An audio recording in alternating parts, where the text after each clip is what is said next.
Бұның ішінде химиялық қант бар, аспартам деген. Оның биттей түйірі 1 тонна суды тәтті қылып жібереді. Олар адамның ағзасы ауырып, тұмау тиіп, тағы бірдеңке болып, сырқаттанып, суық тиіп ауырған кезде рак ауруын қоздырады екен. Рак ауруын қоздыратын сусын. Негізгі бұл келгендеріңіз, біз тек қана табыс табуды үйренбейміз, Алла қаласа, біраздарыңыз видеодан көрген шығарсыздар. Осы бизнес бастауға дейінгі өмірім, бизнес бастауға келгеннен кейінгі өмірім деп. Өмірлеріңіздің барлық саласын өзгертесіздер.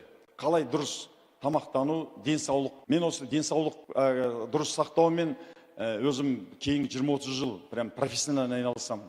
Сондықтан тауға шыққан кезде 30 жастағы жігіттер менің шаңыма ілесе алмайды, бассейнге барғанда да ілесе алмайды. Көп айтады сізге, 40-та шығарсыздар, сөйтіп ойлайтын шығарсыздар да, 40-та. Менен 56-та, 57-ге кетіп бара жатырмын. Сондықтан дұрыс тамақтану, дұрыс өмір салтын қалыптастыру, дұрыс білімдер жинау, дұрыс қарым-қатынас орнату, өмірлік мақсаттарды қою, уақытты тиімді пайдалану, тайм менеджмент.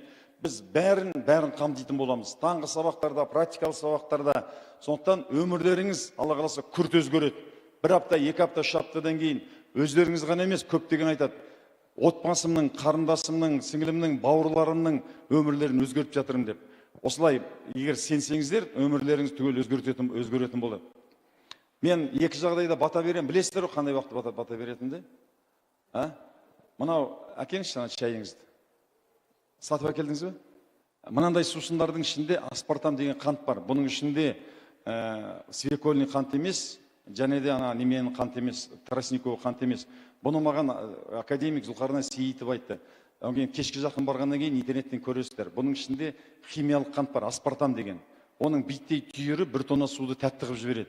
Кола, спрайт, бүкіл тәтті сусындардың ішінде. Олар адамның ағзасы ауырып, тұмау тиіп, тағы бірдеңке болып, сырқаттанып, суық тиіп ауырған кезде рак ауруын қоздырады екен.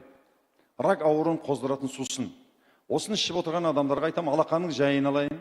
Мына кісі өміріне риза болмай тезірек ауруға шалдығып, өлуге ниеттеніп жүр екен, осының ниетін қабыл ете гөр, Аллах акбар деген кезде мына сусын ішіп кетеді. Ішпеңіздер мынандай нәрсені. Ішпеңіздер. Қазақтың айраны бар, қазақтың шалабы бар, қымызы бар, шұбаты бар. Тіпті болмаған кезде осы Алматының, Алатаудың жай суы бар. Газдалмаған қарапайым ғана сусын ішіңіздер. Сонан кейін табиғаттың заңдылығымен өмір сүру. Түнгі сағат 11-ден бастап өт жолы жұмыс істей бастайды. Түнгі сағат 11-де төсекте жатпаған адамның өті дұрыс жұмыс істемейді. Значит, оның асқазаны дұрыс істемейді деген сөз. Өзінің денсаулығына зиян келтіре бастайды. Түнгі сағат 1-ден бастап бауыр іске қосылады. Бауыр бүкіл ағзадағы ішкен тамақтарды улы заттарды тазалайды. 1-де отырған адамның бауыры дұрыс жұмыс істемейді. Сондықтан бүкіл мына шоу бизнесте жүрген шырылдауық шегіртке әртістердің бәрін беттеріне бүйтіп тартып ботокс жасайды, беттерін операция жасайтын, сондықтан олар түнімен жүреді. Соңғы сағат 11-ден кейін чатқа жазып отырғандардың бәріне мен батаны жіберем. Өйткені біздің миллиондаған жыл ата-бабамыз күн батқан кезде жатып, күн таң атқан кезде тұрған, табиғаттың заңдылығымен өмір сүрген. Енді қазір мына қолдан жасаған күнді жағып қойып, біз табиғатты алдағымыз келеді. Алдай алмаймыз. Сіз денсаулығыңызға зиян келтіріп жатсыз. Сондықтан сағат 11-ден кейін отырған адамдарға мен чаттан жіберем. Мына кісі табиғаттың заңдылығымен күресіп, өзіне өзі қастандық жасап, ауыру тілдеп жүрген жан екен. Алла тағала осының ниетін қабыл ете көр деген кезде чатты өшіріп жата қалады. Егер де менің осы 56 жаста осылай таңертең сағат күнде 5-те тұрып, сабақ өткізіп, осындай 56 жасқа келген кезде осындай интернет маркетингті кез келген жастан артық білетін болсам, оның бүкіл сыры дұрыс өмір сүруде, дұрыс өмір сүру салтында. Соны мен сіздерге бөлісетін боламын. 20-30 жыл. Ол менің білімім емес, батыстағы, Европадағы үлкен ғалымдардың, Америкадағы үлкен ғалымдардың білімі. Сондықтан сіздер бүгіннен бастап сапалы қозақ қоғамына қосылдыңыздар.